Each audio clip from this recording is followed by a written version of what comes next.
Hey everybody, I just wanted to show you all a little something.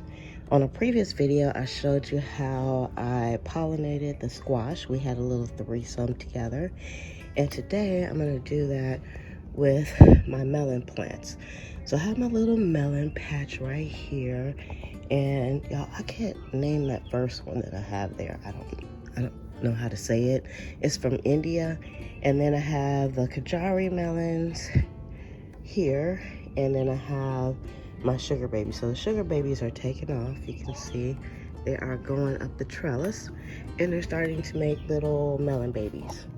This is something that you have to do first thing in the morning. So if you can do it before you go to work or when you first get up, then it's preferable, because the blossoms only stay open for a little while in the morning and then they close up.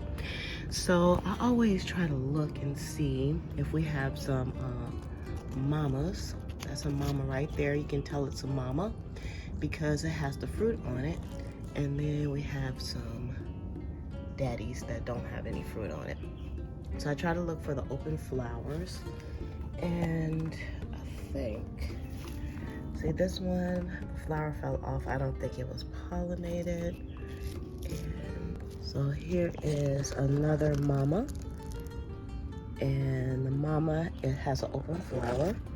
And we have a papa with an open flower. So I'm gonna take my my cotton swab here, and we're just going to gently, you can rip off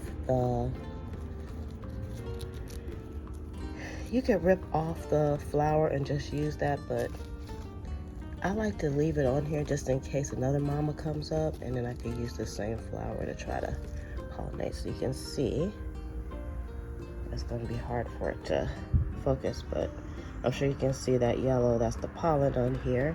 And I'm going to take it over to mama, if I can get to mama here. And that was a spider web over here by mama. And I'm just gonna put as much of that pollen in there as I can, just like a bee would do. Go back over here. I'm gonna try to get a little more.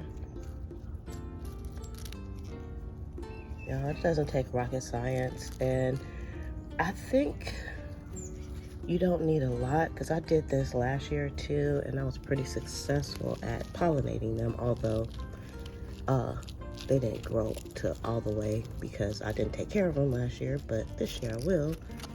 And hopefully, and I'm gonna do it one more time. Although I leave the flower in here, Papa might not have anything left for anybody else. After I get finished with him, not really getting anything else. So that's about it for him. He's spent, so then we'll just keep our eye on mama and see if she starts growing. I think this one was pollinated because it's getting a little bit bigger, but we'll see as time goes on. You just have to be patient with these things. And also, these are from two different plants, but they're both the same species, so I think it's going to be okay. So that's it. That's how you have a threesome with your watermelon plant. All right, you all. Have a good day.